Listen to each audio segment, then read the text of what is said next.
Just a long lost look in your eyes brings out a love that I can't disguise. So take me down to the places I've never seen. Or don't you try to kill me with kind. It's just your love that's driving me wild.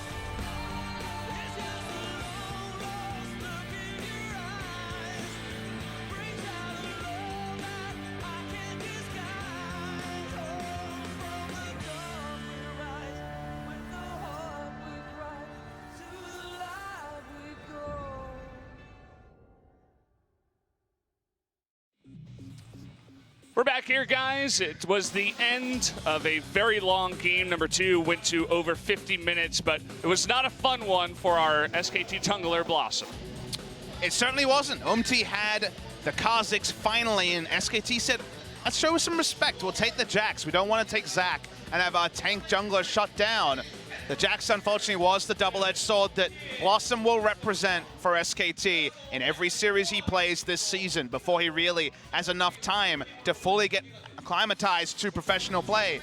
This was the bad side of the coin if you're an SKT fan. So often the first person going down in a fight. And Jin Air eventually had a 6.5 item Teddy with extra items galore. And they trained down Jin Air GreenWings, so they trained down SK Telecom T1 and forced a game 3. So both series between SKT and Jin Air go to the maximum.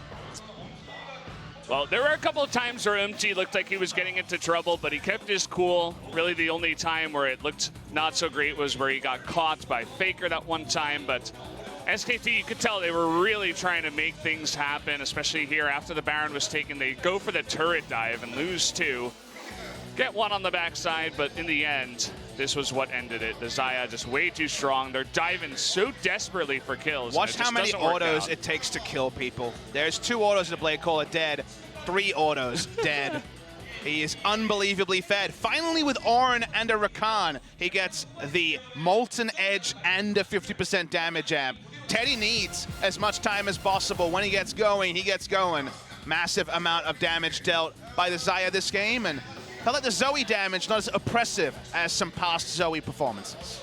Well, Jack's lowest damage lull in the game does make sense. I mean, when you die, I think it was 8 times, as you do for Blossom, you're not going to have high damage numbers, so that's just the way it goes. Surprising to see Zoe so high up there, close to the Xayah, but either way, Jin Air going to make it an interesting one, 50 minutes. The first game was almost 40, second one 50. Do we overcome 60 minutes? In the last game, it's going to be Wraith as the MVP here for game 2. Wraith with the playmaking Rakan. A lot of Rakan MVPs in recent memory. Tucson picking up one for the Afrika Freaks as well.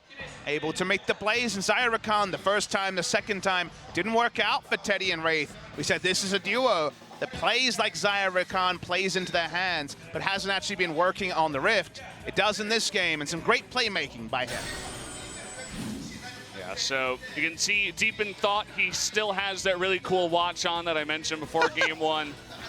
You're obsessed, man. I don't know how you play with a watch, by the way. I've tried it before. It's really hard to do. It's kind of distracting. But I guess if you're used to the weight on your arm, then you got to do what you got to do. I just love that Jin Air sells teddy bears. Yeah. Probably not for the reason of League of Legends branding, but amazing branding for that League of Legends team nonetheless. Wolf. It's getting hot in here. As I mentioned, it's getting warmer here in Seoul. Spring is definitely coming, and with the rain and the humidity here in Seoul, definitely sweating after game 2. It's getting hot in the standings too. If they lose, they're 2 matches behind KSV. Not feeling good. So guys, we're gonna jump into pick and bans for game number 3.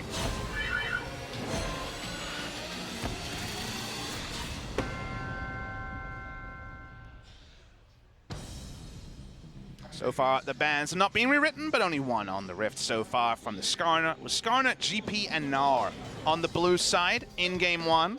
But the Gnar can be left open. Gnar value in recent memory has not been super high. We do see early Galio ban here. SKT have shown they are most happy to first pick Galio on the blue side, as they did series against Afrika, and then left it up to be first picked by Afrika. GP ban on blue side as well. So far the same bans from SKT. Well, we saw Teddy on the Xayah and the Xayah Rakan combination. Do you try to ban something out here by banning one of them, or do you just go for the Gnar ban once again? The problem is that if Kallista's left open, then you just end up with Kallista Rakan on the red side. So the choice here by SKT is to ban the Kallista. So Varus versus Xayah Rakan looking very likely. Do they have a higher priority champion to ban?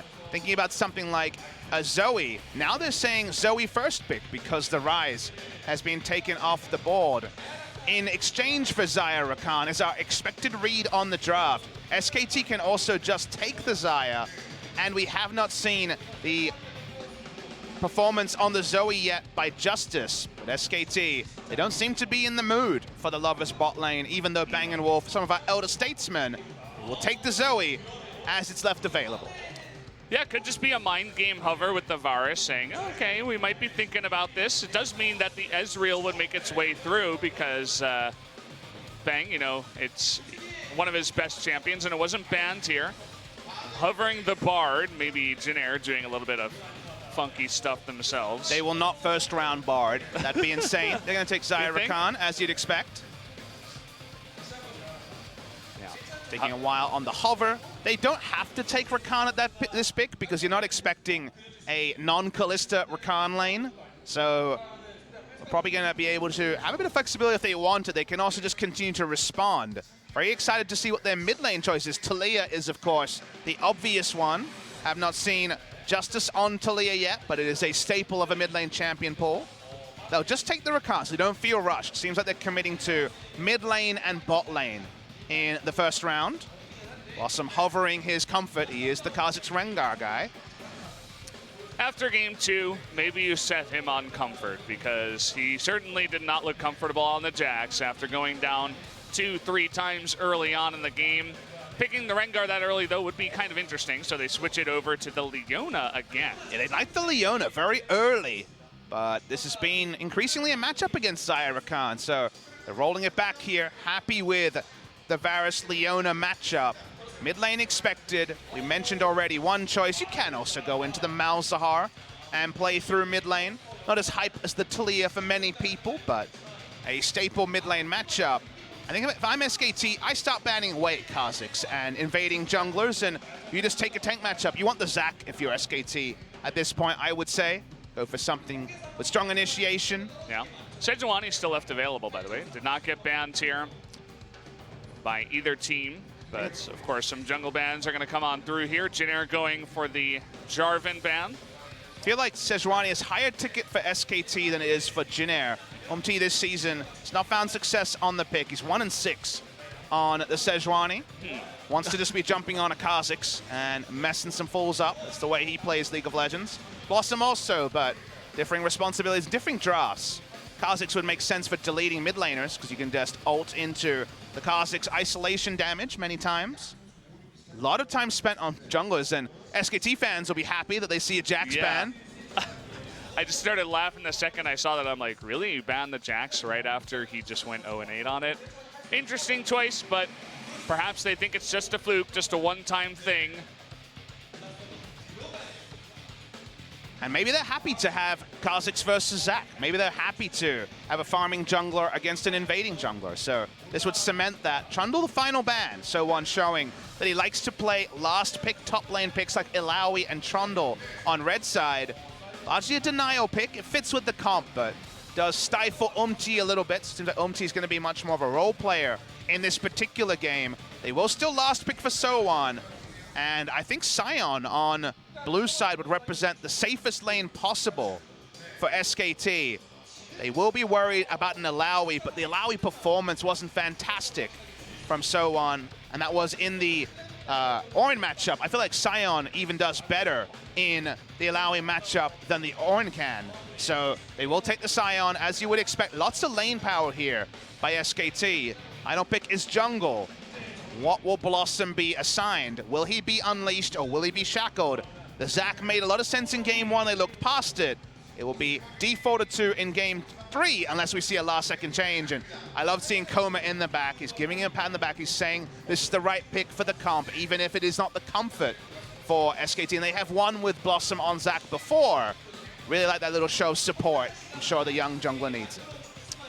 Yeah, just patting his shoulder as much as possible, little massage as well, just whatever you need to calm him down after game 2.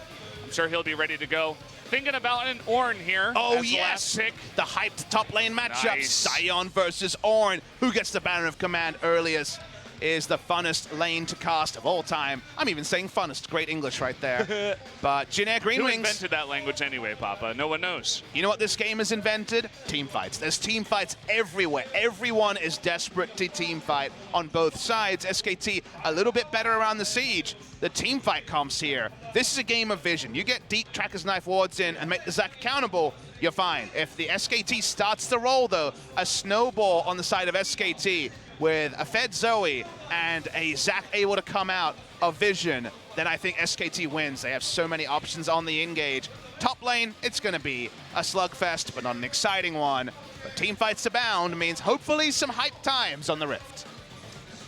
Should be a fun one. It's going to be a great conclusion to this best-of-3 series. SKT versus Jin Air definitely delivering every time they make it onto the Rift. And seeing the comps this time around, I feel like we'll get some more of the same. And we'll see if Teddy can make it 2-0 on the Xayah tonight. SKT will probably have to team fight unless they can recreate the 23-minute passage. This one game one that allowed them to circumvent all the scaling that Jin Air was trying to do. It's power on both sides. Only the ZAC has a pretty significantly early weak phase. Everyone else here is very decently powerful. Mid laners are going to need some levels, but this should be a hype one. Top lane's going to be about the TPs. Bot lane's going to be about the scaling. It's an Ornn item, and it's also Gathering Storm and the extra oomph of the Zeke's convergence. Teddy, if it goes long enough, prime to hard carry. Everybody gather around the teddy bear and hope and pray that you can win. It might be the one way that they can take the series off of SKT. Let's jump into game number 3 right now.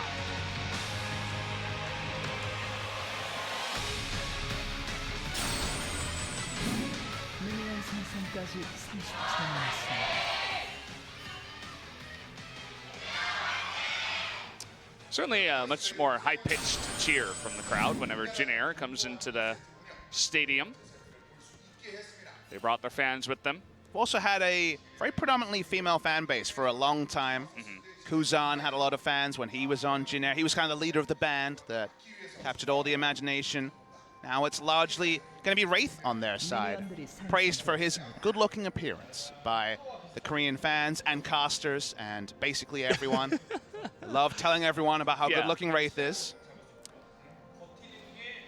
But certainly one of the things that gets commented about, but hopefully we can just focus on his play rather than his looks, especially after game 2. That's what they MVP also said in the interview last time out. So we'll see if the play level is at the level here, because I feel like SKT will probably think, okay, if we just rolled back game 1 and Blossom wasn't giving up kills, maybe would have been able to win in a straight normal situation. Fake Leash is actually enacted by Bang and Wolf on the bot side. They wanted to take the damage and expend the mana to try to disrupt UmTi's pathing.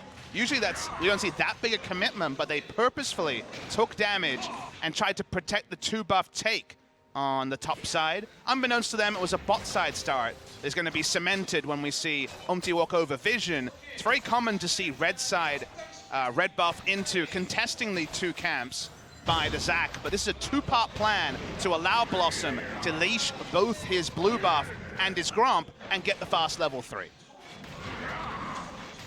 Certainly a pretty common route here for our ZAC. Let's see where he heads afterwards, though. It is unlikely for Jin Air to respect this start because of the lengths that the fake leash went to. So, should be mentioned that you do not expect to see ZAC topside if you're Ornn. Puts down a ward, he sees him, but I really do like the amount of investment they put into shielding Blossom Players are always off SNS between games, of course, but it's one of those situations where you need to get as much confidence in the young jungler as you can. So this is the lane we don't really want to look at. Certainly early game, we've seen that Ornn especially has some opportunities to make something happen. But corrupting pot here on the side of Untara. He's going to be playing it safe, just making sure he doesn't take too much damage. I have one hype thing to find out about in the top lane, which is which spell does Untara max first. My instinct is going to be Roar of the Slayers, even without Comet. There is the ability to interrupt the Decimating Smash full charge with a Q. The pop-up does actually cancel the Decimating Smash.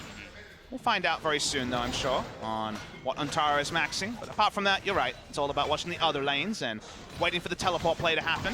It is still patch 8.3 if you're joining us late, so maybe a little bit less of an emphasis on Banner of Command, but probably still at least one banner in the top side. I'm just waiting for 8.4. That's going to be the Legend of Banner of Command with lots of Trundle, lots of Cho'Gath to try to fight against that. Minion dematerializes all over the Rift. Yeah. It's an interesting way to deal with it.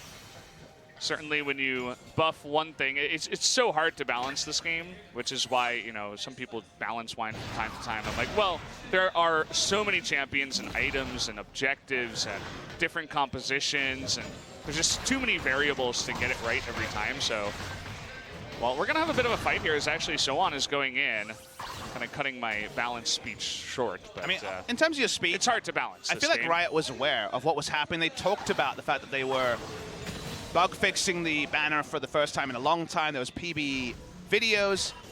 I think the reason why they didn't go for a super early hotfix was to see how it played out. Now, even if you're watching the EULCS and other regions, it has evolved in just 2 match days. We get 5 match days a week here. I'm excited to see the evolution as teams hit their 3rd best of 3 on a patch where very clearly Banner of Command minions are pretty damn overpowered compared to expectation. The Baron is also buffed. There's always a risk that you could turn into just a full Fiesta, leaving it open, but they're rolling the dice just like Jin Air is on the bot side. Yeah, UmTi looking for a play. They're going to get the knock-up on a bang as well as that ignite. May spell it, but he actually flashes out of here. It's not going to be enough damage to pick up the kill onto bang. UmTi didn't really have a good option there. He had to invest his flash early to catch on to bang, and he probably wouldn't have been able to pick up a kill as the follow threat of Teddy and Wraith this early in the game is low. They do get a summoner, so they'll feel good about that, but otherwise, Jin Air back away, knowing that now Xayah and Rakan will have even more lane control than you'd expect against the Leona. Yeah. I wasn't really looking at that portion of the play, but I think it was Wolf that really just caught them up and didn't allow Xayah Rakan to really follow on in, so nice play from the bottom lane. Blossom going aggressive again. He's regained his confidence, not scared to go in there. Got full vision this time, so more controlled aggression. Sort of play that won't be as possible on patch 8.4. SoHwan is bossing around the Sion with the early trades. Unnerved Bellows Breath is still pretty good when it comes to tank-on-tank trades. By unnerved, it still does have the removal of the CC immunity on patch 8.3, but not the extra max health damage, so a bit more oomph than before. It's been a fun word to say today, oomph. We've had a lot of of triumphant plays that have led to a lot of triumphant plays, Papa. You should. Varus, you calm down. You went right into it. I couldn't help it. You know? Yeah, but it was bad. It was really bad. It was okay. It wasn't Jin Air versus SKT levels. Yeah, which is pretty hype right now. Certainly, the Xayah damage has been putting some oomph into these games. Not yet. Still very much a piece in game number 3. Scaling, scaling, scaling. 1-item power spike going to be much more severe for Bang than it is for Teddy. Essence Reaver I always think of as a building block item that unlocks future potential but doesn't provide much on its own. I feel like the mana sustain is almost forgotten as it comes to passives on that ability. Also on that item. Blue buff spawn, UmTi serving it up. We'll see if the level 6s being hit for both jungle and mid laner will spice up the mid lane. But for now, it's a farming phase as Blossom's going for a creative gank path. Certainly concerned about this. Going to jump onto nobody and misses. So he actually blows his ult too. As I'm laughing through my play-by-play, I can hardly believe that every single thing missed on the gank. Well, he gets to walk away, the walk of shame, as you go back to your jungle with no ultimate. Even Bang and Wolf are just sitting there like, really, dude? We can't do anything with that, man. If you remember his first game on the Rift, we saw those moments where he would gank and just die in mid and bot lane as Bang and Wolf like, I don't know what this guy's up to, but all right. That was a funny one. You always want to give your jungle for the benefit of the doubt. You say, okay, yes, something could happen here. Yeah. But then everything misses. You waste the ult, and you look a bit sheepish as you walk off. To know what the comms said, they're probably very calm comms. They're probably like, oh, next time. Yeah. Certainly it would not be calm in solo queue as no. A multitude of question mark pings would be launched at you. I'm sure that's not what Riot had in mind when the question mark ping was invented, but... would you be, if there was a behavior check on your account, do you think you would be all right when it comes to... Me? Ways of venting frustration in solo queue? Yeah. I mean, if I'm going to do question mark pings, it's only like 1 or 2. Okay. I don't do like the 6 pings, you know, or the spam. Do you feel like 6 is the number where you've just gone too far? Well, 6 is the max, right? So if people could do more, they would do more. Trust me. Because I've seen people that do 6 and then they wait and they do another 6. And it's not always question mark pings. Sometimes it's just pinging your name, especially after you've died. So it's like respawns in 35 seconds. Like, it's fun times on the Rift. Riot's probably happy they don't have to arbitrate what like the exchange rate is for amount of question mark pings into level of punishment. Probably just a sign of being a bit too much into your solo queue game rather than necessarily punishable. But I don't speak for the balance team. Some passionate people on the Korean server. I can attest to that. Yes. What about the Disco Nunus? Would you say they're passionate? You know, I haven't really faced too many of those. Those were, you know, when Nunu got buffed and all that, I was expecting to see so much of them, but actually I didn't play with even one Nunu. I know that you played with a couple, but I was like getting hyped for some Nunu play, but then just nobody came in. Admittedly, I was the Nunu. Not the Disco, but the regular Nunu. Yeah. As a side, why is there not a Disco Nunu skin? It would make so much money. You know? You wouldn't have to even be on the nose. I just want his ult to be him dancing under a disco ball. It's so obvious. Why is there not? Yeah. Disco Nunu, where is it at, Riot? Well, you certainly have the ability to ask them. We just did. On their board. This is their channel. Just did. This is exactly their channel. So, Riot Games, please, you listen to my ask for there to be a stronger Baron and Elder. We'll see how that goes, but please can I have my Disco Nunu?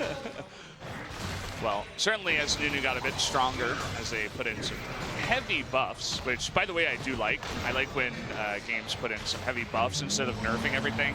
You sound like someone that hasn't played against Nunu recently. Yeah, you know what? I have not played a single game against Exactly. Nunu. So that's why easy for you to say as we just ignore the tank trait. Untara's not going to die, guys. Yeah, I mean, he's got his cloak, he's got his catalyst, he's sitting pretty.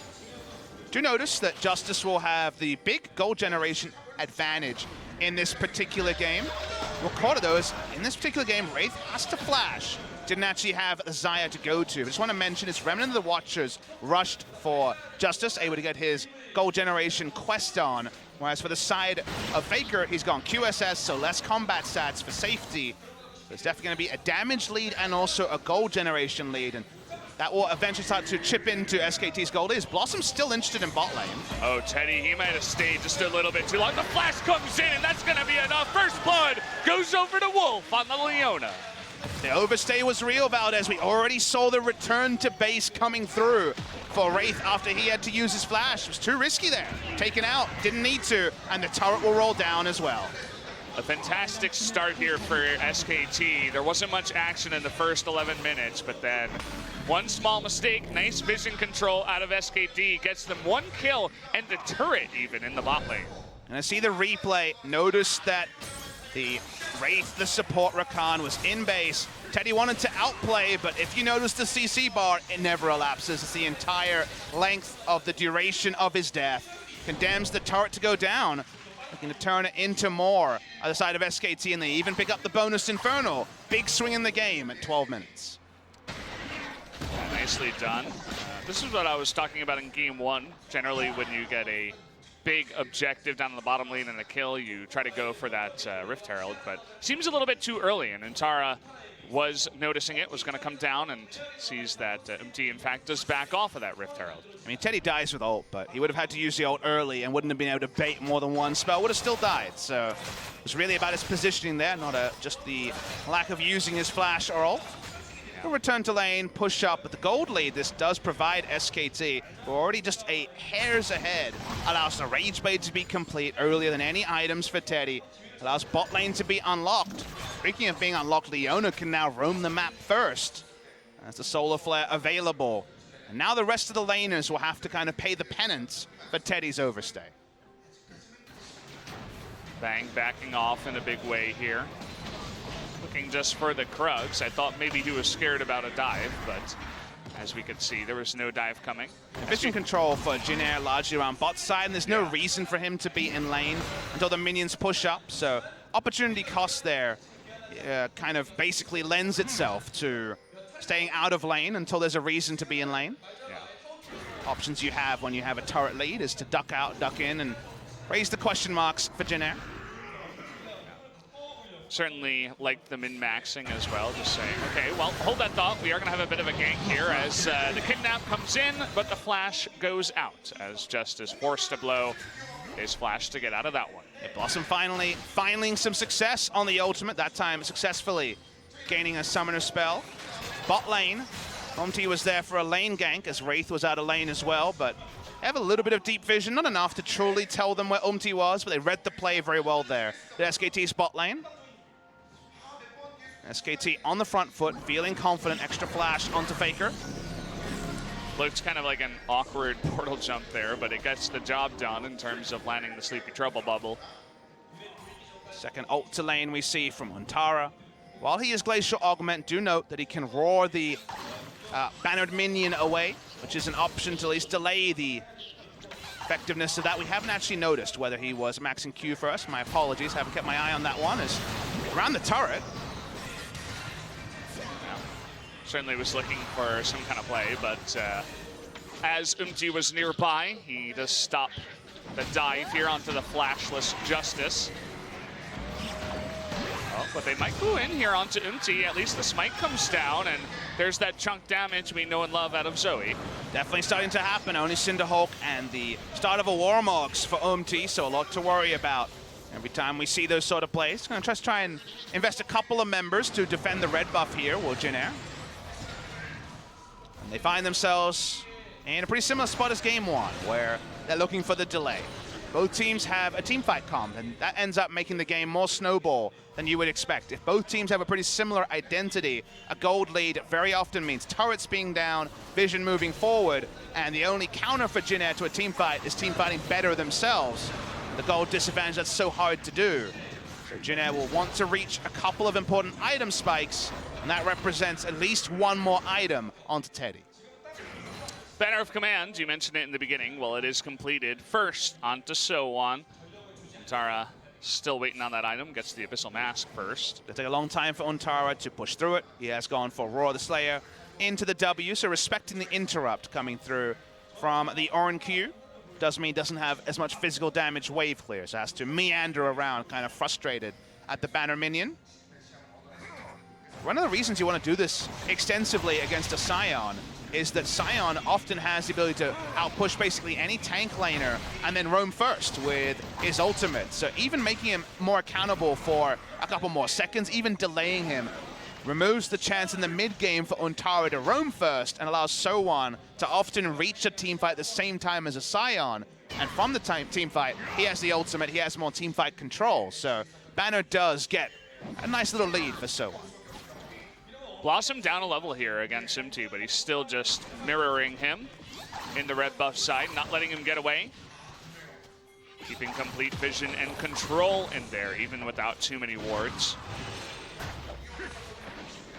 Even thinking about starting up this Rift Herald. They clean out the vision in the pit, but Ornn is already walking up, so yeah. Early rotation here from Jin. They don't want to give this up. Now, their items aren't in a great spot, but they're going to engage anyway. They're going to go on to Bang. This might just be the death of the AD carry, but he flashes out in time. Chain of Corruption does go wide, but Wraith disappears off of the face of the earth as Zoe doing that damage. FLICKR gonna land it, and that's gonna be a second kill. Jin Air getting a little bit too frisky with the engages, and now it might be another one, a third kill, a second one going over to FLICKR as they clean up 3, and they're gonna get the Rift Herald.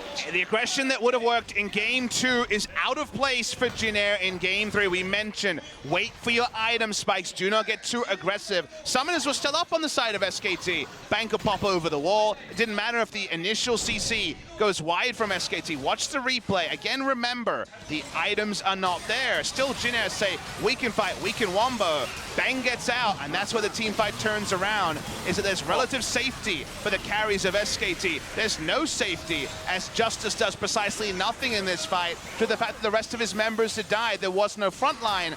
They lose their lives unnecessarily to the side of Jin Air, and to the tune of multiple kills for SKT.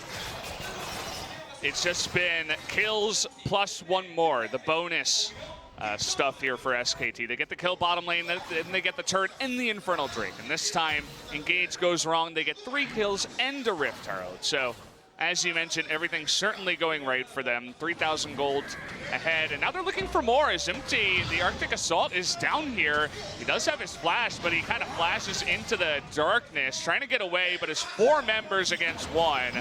And he certainly is going to be locked down here. Sleepy Trouble Bubble comes out. They can hand this one over to Bang, just adding some more kills to the side of their carries. Yeah, UmTi tried to flash to be able to actually Arctic Assault without being body blocked. In the end, didn't matter, was taken down anyway. Rift Herald just going to be summoned in the bot side to make another headache for the team of Jin Air GreenWings. Banner on both sides. It's a preview of 8.4, guys. Well, Untara saying, yeah, I can fight fire with this one. Rift Herald always looks kind of awkward if you don't escort it up the lane. But as you mentioned, it's really just trying to draw someone down there, and they can get another objective in the mid lane. If anyone comes in to defend it, perhaps Teddy again, they can always dive. This Zach definitely working out a lot better for Blossom than the Jax in Game 2. And would have been a pretty clean pick there. Oh. Speaking of clean picks, Teddy, well, he might not be dead, but he's out of the fight. They just rinse and repeat. Keep doing what you're doing. There's no counterplay against this sort of engaged threatening from SKT. SKT certainly trying their hardest to make Game 2 look like a fluke. They're saying this is the new SKT. It's not 8.1, 94-minute losing to Jin Air SKT. It's 8.3, new roster, new solidified roster, I should say. And they're looking a lot better this time around. I think SKT fans are still hyped about the Jax ban against SKT. Yeah. Not even leaving the lingering doubt that the Jax would return in this game. Even Jin Air felt bad for him. They're like, well, we're just not even going to give you the option. We don't need your charity. Yeah. Oh, poor guy. Thankfully, he doesn't listen to our broadcast. I've spoken English to him. It's probably not enough to fully appreciate our ironic cheers, let's say. Waiting for the banners to come off. We might have to name some banner minions this game, but we'll hold off till we actually see them 1v1. You only name the ones that make a difference, right? You forget the ones that kind of just do their job and then, you know, look, live and die. I'm all for a banner versus banner matchup. It's not like Ornn versus Sion isn't really kind of just a banner versus banner minion matchup. That's basically what they are with more skills. It's a metaphor. Yeah. They just sit there and push the wave.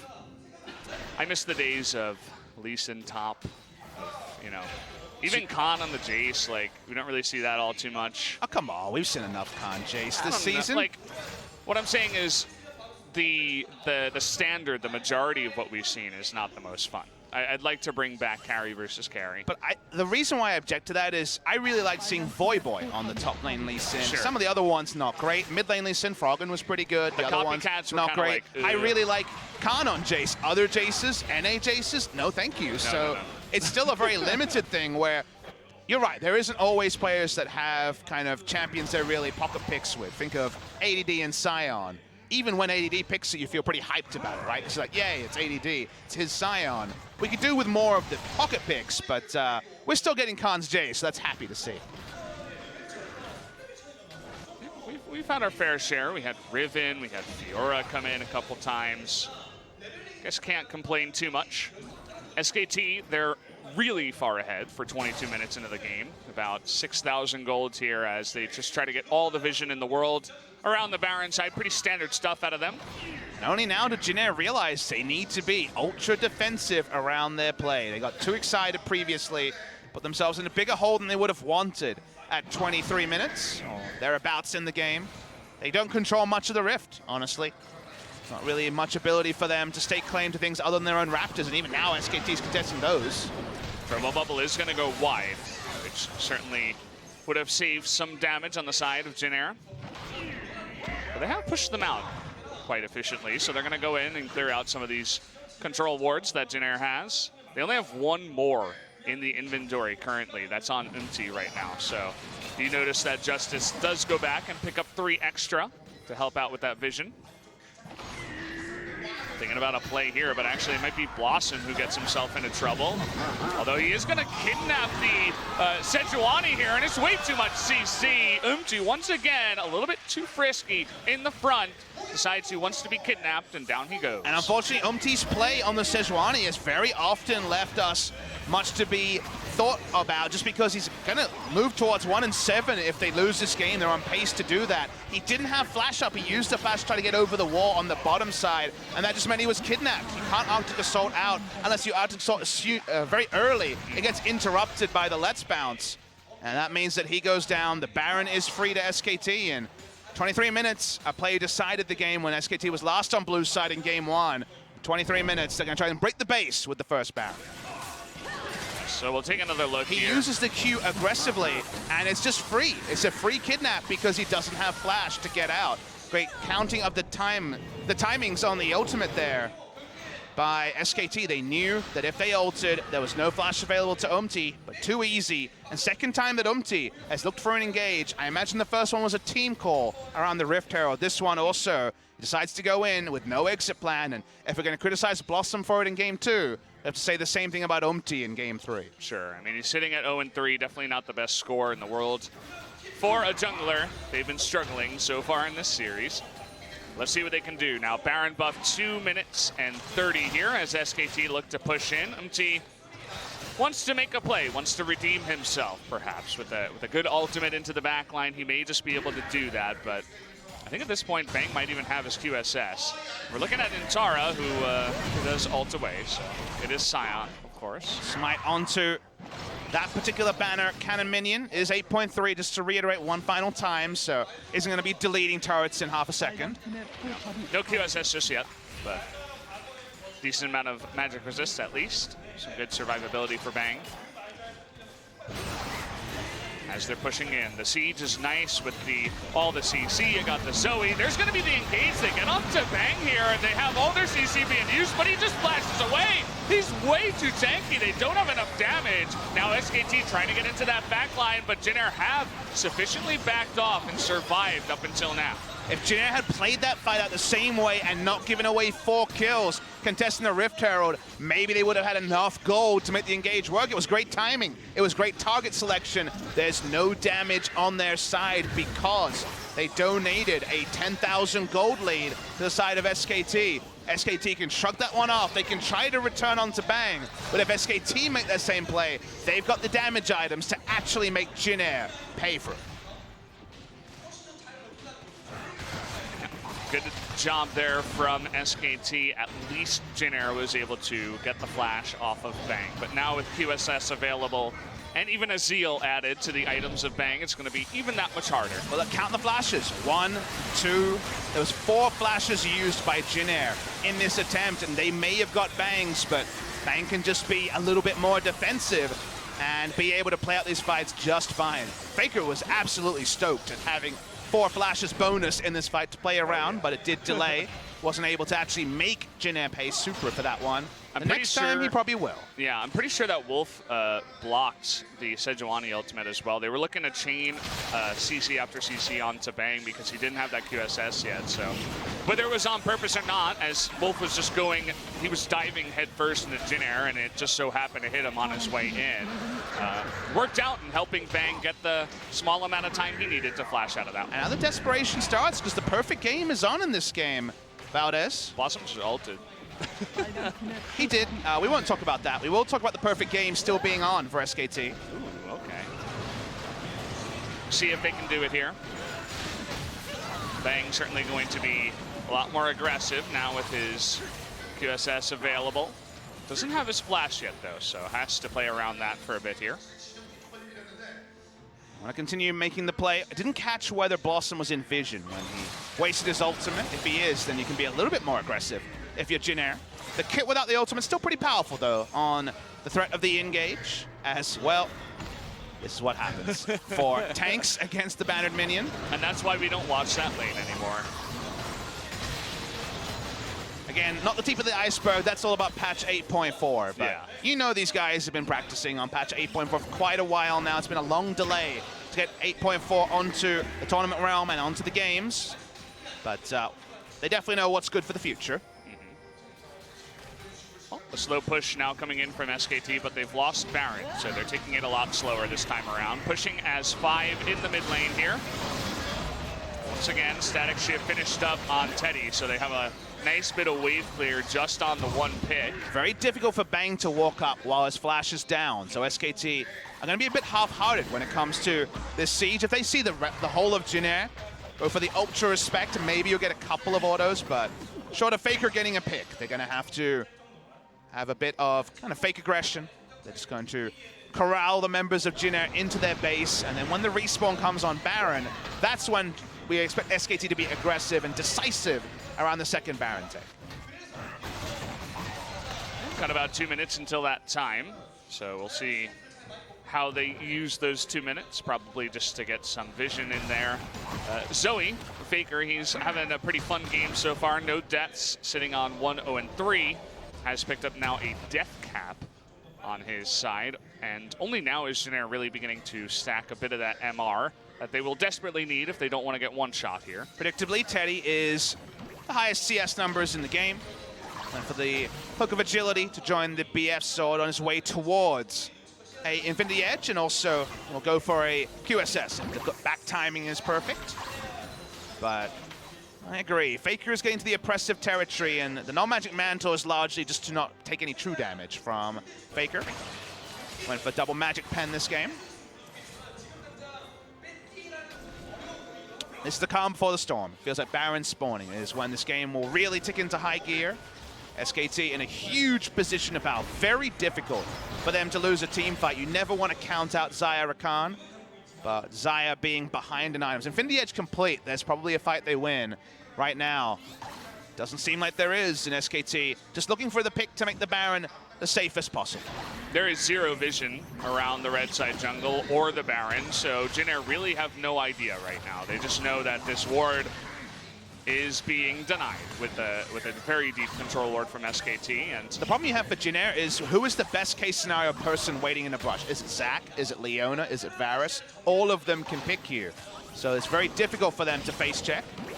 UmTi has the Warmorks finally, so at least he can think about it, but he's not that tanky, as he'll find out. It's really just the FLICKR show here, as Bang not wanting to get too close. Seeing what damage he can pull off. Got the red buff spawning here, gonna be stolen away. Pulling out a little bit, SKT want to ensure that there is no free minion CS coming through from Teddy. Right now, they can only play one lane, can Jin Air. Wraith's gonna walk up, that's a bad idea. Well, they wanted to get some vision, but it's gonna bait some members in. SoHwan forced to burn his flash, and a half-hearted Sejuani ultimate coming in, as well as Ornn.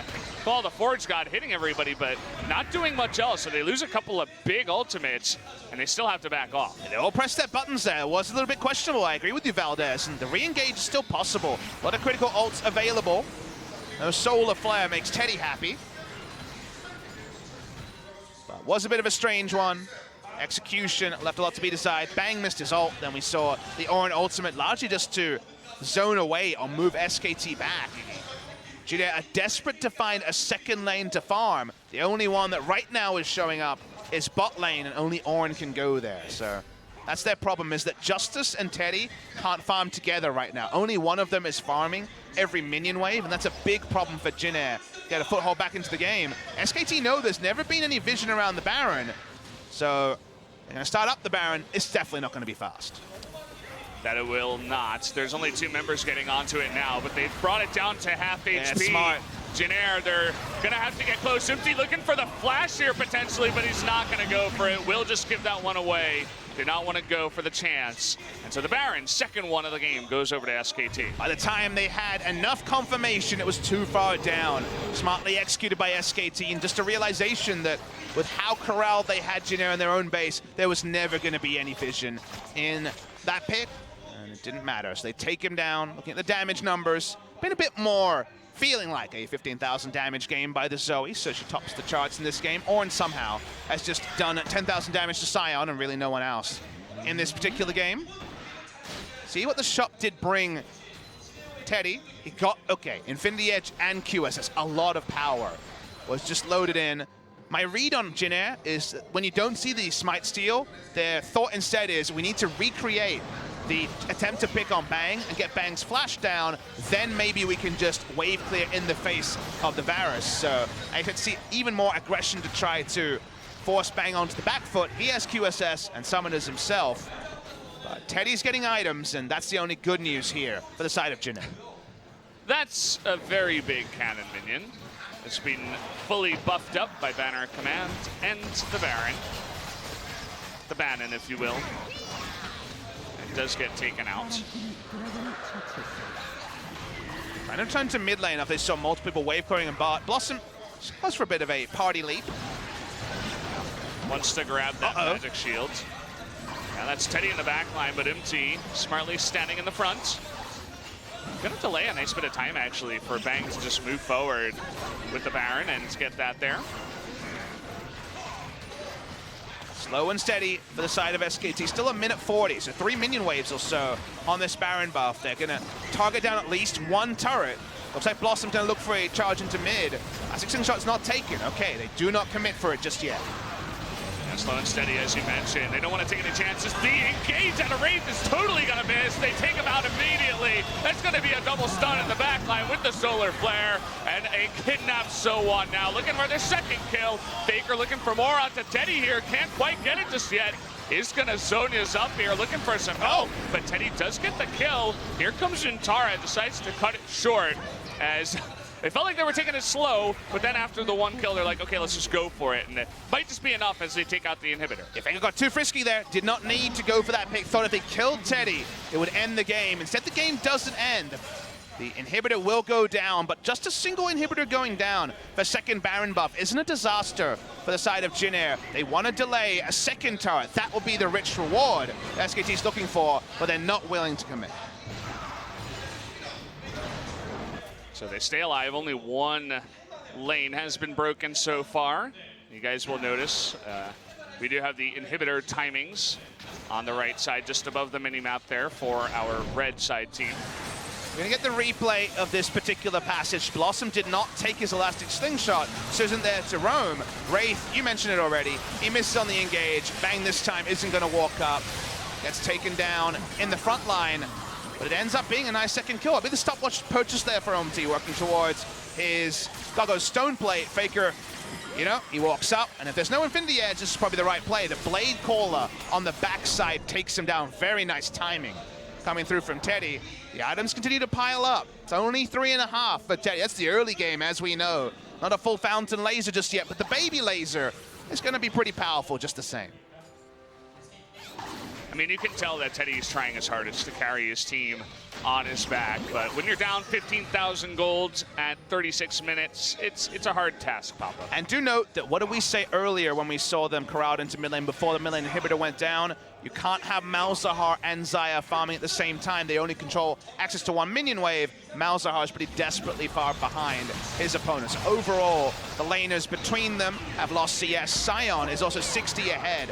Jin Air have lost a lot of minions to just turrets because they haven't been able to play all the lanes. That makes the goalie massive, and that paddle star massive as well. UmTi just a little bit far forward, eats way too much harass, and Xayah, Teddy going down to bottom lane to clear the wave of the banner minions means that this push comes in the top lane, and there's not much that Jin Air can do to stop it. This lead is just overflowing now for SKT as they take out a second lane of an inhibitor. And those who want to see the world burn want to see 3 inhibitors and some Nexus turrets go down, and then Jin Air start the big comeback. It could still happen, seeming unlikely, but every time Xayah adds an item, it's possible. Looking for an opportunity here, not really going to come in. TP is going to be canceled as FLICKR and looks like Blossom make their way out of that one. The hype is not gone. The Xayah is epically farmed. No one is fed on the side of Jin Air. They can't be. Not enough kills on the board to make it so. But still, we are unsure of where this game will end. UmTi walks up again. They do not want to let 3 inhibitors go down. How many options will they have? Minions start to push in mid lane, are still far behind on bot lane, and Sejuani already out of the fight. Well, we've seen this story before with a Zoe that's massively far ahead. Even without the Baron infused minions, you can just sit here, let the waves push, and the never-ending, it feels like, siege out of the side of the Zoe team is really hard to deal with, very oppressive. And they're going to go for a redemption coming down from Zoe. They're going to take out the last the Malzahar. And they get onto Justice in the back line. They take him out, and down goes the Rakan as well. Another person in the front. Looks like UmTi is going to be taken out as SKT. They make this one short and sweet as they go for the victory. Triple kill now over to the side of Bang. They won Teddy. Looks like they can't quite get it just yet. But here we go. Flash forward for Bang, and the Quadra comes in. At least we got the Quadra, no Penta, but it's going to be good anyway for SKT as they take the victory here, 2-1 over Jin Air. And unfortunately, Jin Air's poor decisions in the early to mid game meant they fell back on Teddy, hard carry or loss, and Valdez. More often than not in the LCK, you cannot put all your eggs in one basket. Does not work for the side of Jin Air. They end 3-3 in terms of game score against SKT. They do not find a match win, and with that match win, SKT moved to 6-6. They moved to 50% when it comes to match score, and they keep right up there in the competition for the top 5. Well, you can see what you want about Blossom in Game 2, but Game 3, he looked pretty clean. Didn't make too many mistakes, and that's the hope, right? This rookie jungler that has so much promise. If he can just be a little bit more consistent, then, I mean, he's already got so many fans now. We'll see what happens in the future for this guy. Definitely, and with Blossom, fans will go back and say, well, if they just drafted Game 2, the Zaka to the Jax, they would have won, and that might be true, right? We don't know, but that's a very hindsight thing to say after the series when you win 2-1 that, okay, Jax was the problem, we're going to be fine, Blossom is still our savior. Blossom will still win and lose some games. That's the reality of Blossom. But what he does for the rest of his team means he's a necessary cog for SKT moving forward. But Jin Air GreenWings, just too many mistakes when they were behind. It was a very similar draft from both sides, both teams opting heavy into team fights. The snowball is so hard to stop, to arrest. Snowball continued, and this time Teddy didn't have a robust front line to play around. Justice gets completely chained to death. He walked into it. He did. Can't respect everything that time. He made the big mistake. Justice in the lineup does not win them a second series against SK Telecom T1. But he does end 3-2, so he still has a winning record against SKT, but not an undefeated one. Yeah, very true. So it's good for SKT. They go to 6-6, and they keep their playoff hopes very much a possibility here. For Jin Air, though, they end up 4-8, somehow the same match score as BBQ Oliver's, and already it's feeling like top 5 will require 8 wins at the least, probably 9 wins, Valdez, and they've only got 6 matches to play, so while they're not mathematically eliminated, Jin Air GreenWings a very rank outsider to make top 5. So take a look at the damage here. Certainly FLICKR's Zoe getting ahead early. Stayed ahead the entire time. Most damage in the game. I'll be curious to see if we hear from him, if he gets that last MVP. I actually forgot who got the MVP in Game 1. Maybe Blossom? No. No? Wasn't Blossom. I do forget, now that you mention it. Maybe, no, it was Bang. It was Bang. Yes, okay. And Jin Air didn't get a perfect game at least. They were able to pick up the single kill to stave off the perfect game, but otherwise, nothing good reading there for Jin Air GreenWings. They should understand their mistakes here. They'd be pretty clear to see. I think the VOD review will be fruitful for both teams, but that's the kind of point we made about Jin Air in week 1, week 2, week 3. Now we're far enough into the season. The VOD review is probably too late. Only 3 weeks to go. Jin Air GreenWings, they're probably safe from relegations, but MVP is at 3 match wins, and Now it feels like the difference between 7th and 9th is pretty small. That it is. It seems like we have groups, right? 1 through 3 is close. Then we got 4 through 6 pretty close. And then 7 through 9 and then Kongdu at the bottom. Yeah. Well, there's always got to be a last place team. This time, once again, it will be Kongdu. Most likely. It's not over yet, but it's certainly looking that way. I think they closed the betting markets on that one, sadly, Valdez. I think Kongdu Monster are very unlikely to pick up more than one more match win in the season. Even that is looking unlikely on their current 8-match losing streak. SK Telecom T1, 4-match wins into a match loss, but back to 2-match wins again. Clearly this team has something about it. Clearly this team feels like top 5, but the race is still very close. So the MVP this time is going to go over to Blossom. Says, I showed you some play without any mistakes up at the top, and certainly he did. No deaths in this time, looked a lot cleaner than game 2. Certainly redeemed himself after that game. I'd love to be there on the interview just to ask him, obviously my Korean's not there, but just to ask him about what it's like to come back from the mistakes, what advice he's getting from Coma. These are questions we need to know because we saw the reassuring of him after the ZAG pick was locked in. Coma was right there with the back rub, with the confidence boosting. He was able to play his natural game in this game, and he made the right decision more often than not, so credit to him.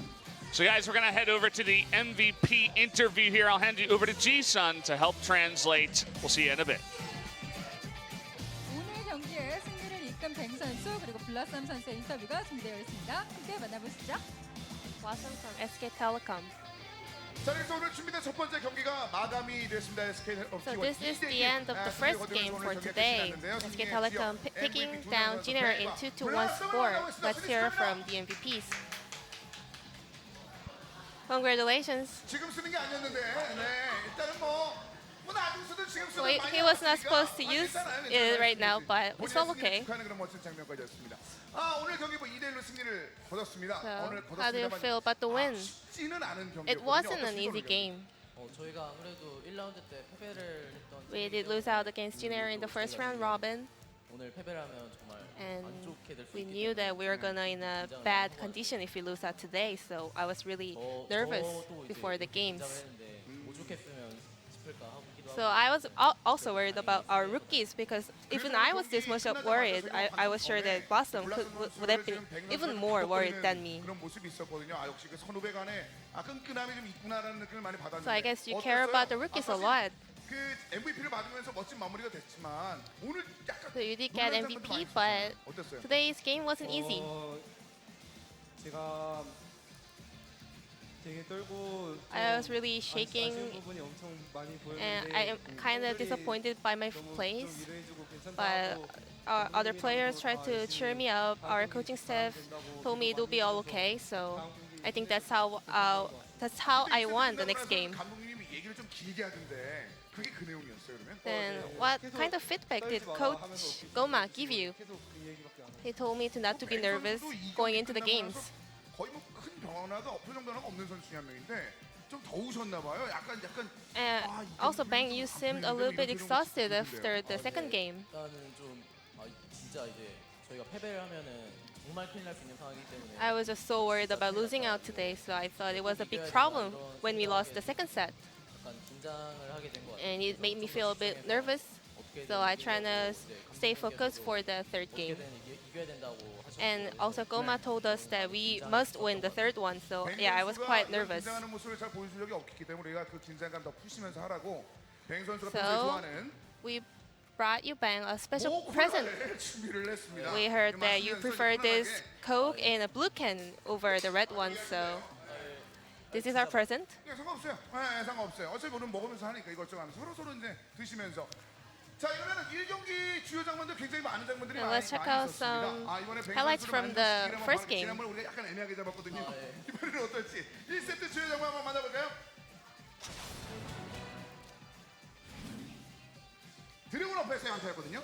So it was team fight at the Dragon. 좀 설명 해주실까요? 이 장면 같은 경우는 Well, at this moment, 너무 팀원들이 잘 들어가서 our teammates went in so well, so I was just able to put damage comfortably. 자, 그리고 나서 다시 한번 이제 미드 방향인데 여기서는 부패 사슬이었군요. 상당히 좋았고요. Well, at this moment, your ultimate was really important, right?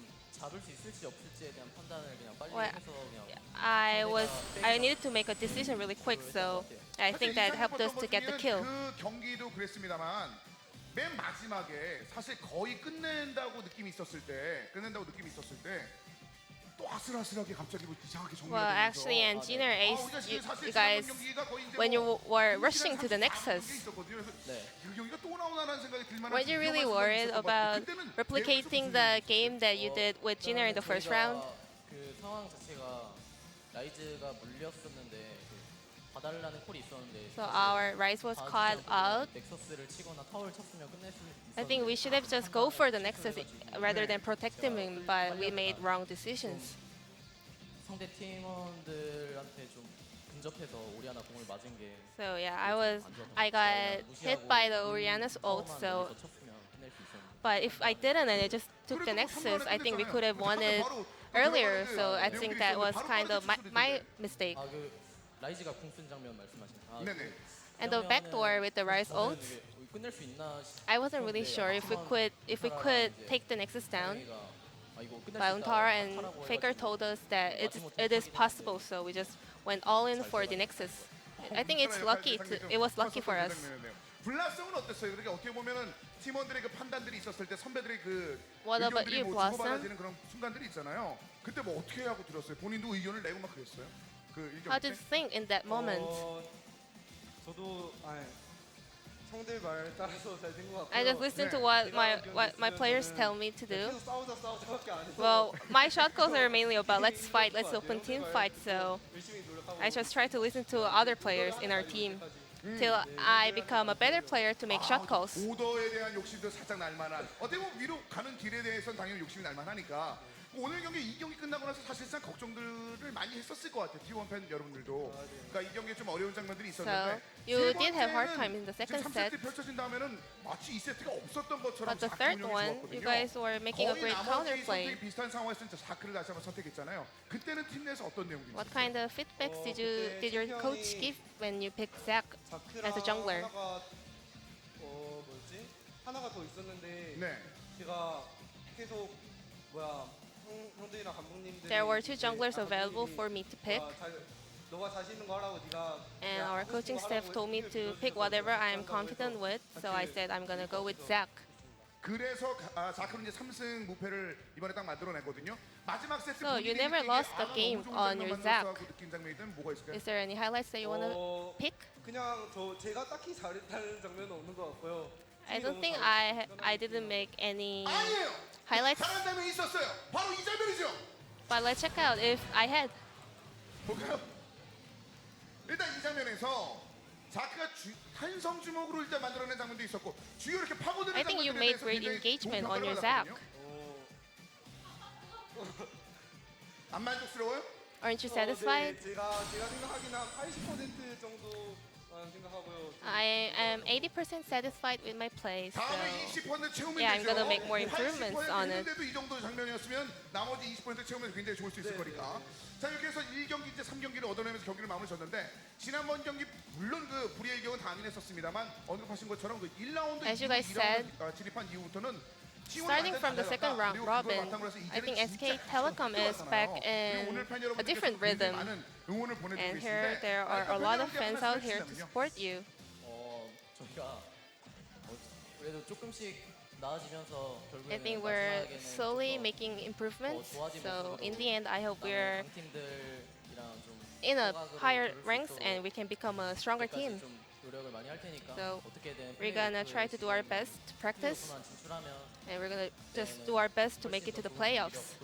And I'm gonna promise to show better performance in the playoffs. 그만큼 이 플레이오프 올라갔을 때 T1은 또 다른 힘이 있으니까. 그리고 블라썸 선수 같은 경우도 And 일단 Blossom, 질문이 두 개예요. 첫 번째 we have two 질문은 questions for 시청자 you. 질문인데요. One is from your fans. 뭔가 좀 에너지를 받았는지 에너지가 굉장히 You 좋아졌다. and FLICKR looked a bit awkward last time when you guys shared hugs. So did you become a little bit more closer with him than last time? 제가 워낙 형들 좋아하고 해서 원래부터 사이는 좋았고요. Well, we weren't really that awkward, but after the hug, 보니까 형이 속소를 짓고 계시더라고요. I saw FLICKR having bad smile on his face. 그래서 다음에는 So maybe next time. 다음에는 아무 말 없이 좋은 표정으로 가서 Next 뜨겁게 time, 안아주겠다 뭐 이런 I 얘기겠죠? hope he shows better 사실 smile 저도 on his 조커랑 face, right? 근데 갑자기 달려들면 놀랄 때가 있거든요. 약간 놀란 표정 지은 것 같아요. Yeah, maybe FLICKR was a little bit surprised at that moment. 서서 이제 T1의 멤버로서 확실히 자리매김하는 모습들이 있잖아요. It seems like you are really becoming a part of SK Telecom squad. Is there any last words for the split? 아직 경기력이 그렇게 예전에 T1처럼 Where our performance is not as clean and perfect as the former SK Telecom, but I believe that if I improve myself, we can become like the former SK Telecom. So yeah, I'm gonna promise to practice and prepare for our upcoming matches. 목 타죠? You seem really nervous, so 요 콜라를 드시면서 take a sip of Coke 꼭 다음부터 연결하면 돼요. and let's add on to that. 꼭 다음에는 좋은 경기력으로 저도 잘 졌다는 소리 듣도록 So 노력하겠습니다. I'm gonna promise that we're gonna come back with better performance on the next series. 좋은 경기를 펼치고 나서 멋진 인터뷰까지 두 선수 이야기 It was 들어봤습니다. a very interesting interview from SK Telecom, Bang and Blossom. Thank you for listening, and I will send it back to our casters. Thank you. 선수 다시 한번 고맙습니다. 축하드립니다.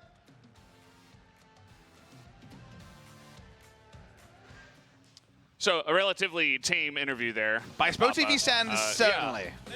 Yeah. Generally, they like to do more crazy stuff, but I guess they were a little bit nervous, so they decided to take it down a little notch. And we're going to take a look at some highlights from this game. It was pretty straightforward. SKT just destroyed them. Yeah, just like the straightforward interview, it feels like this was a pretty tame game when it comes to the high-octane Game 3s against Jin Air. Certainly no 94-minute bonanza of action, just ended up with Jin Air overextending the early game, making too many mistakes. UmTi, the Sejuani is not your champion, mate. You need to find something else. Yeah.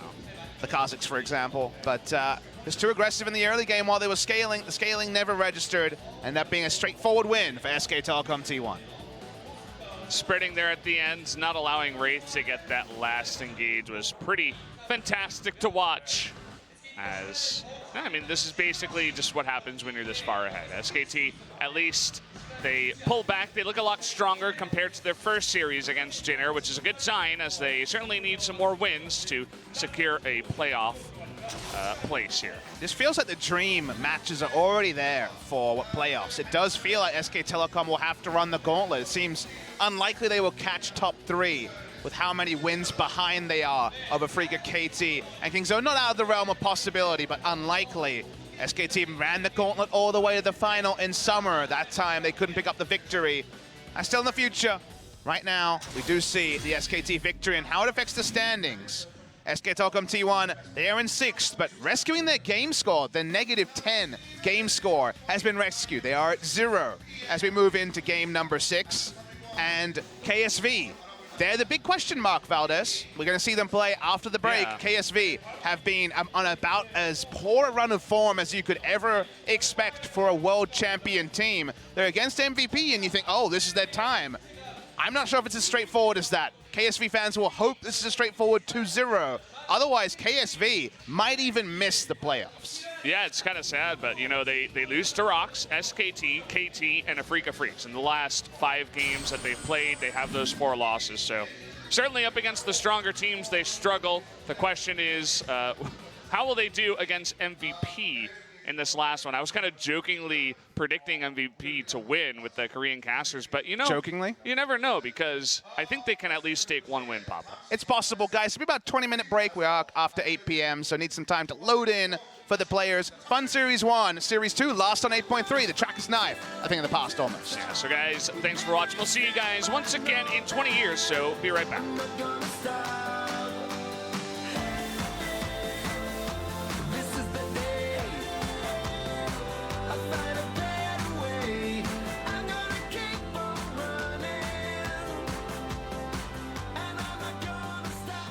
네, 오늘의 첫 번째 대결 SK텔레콤 T1과 진에어 그린윙스의 경기는 SK텔레콤 T1의 승리로 끝이 났습니다.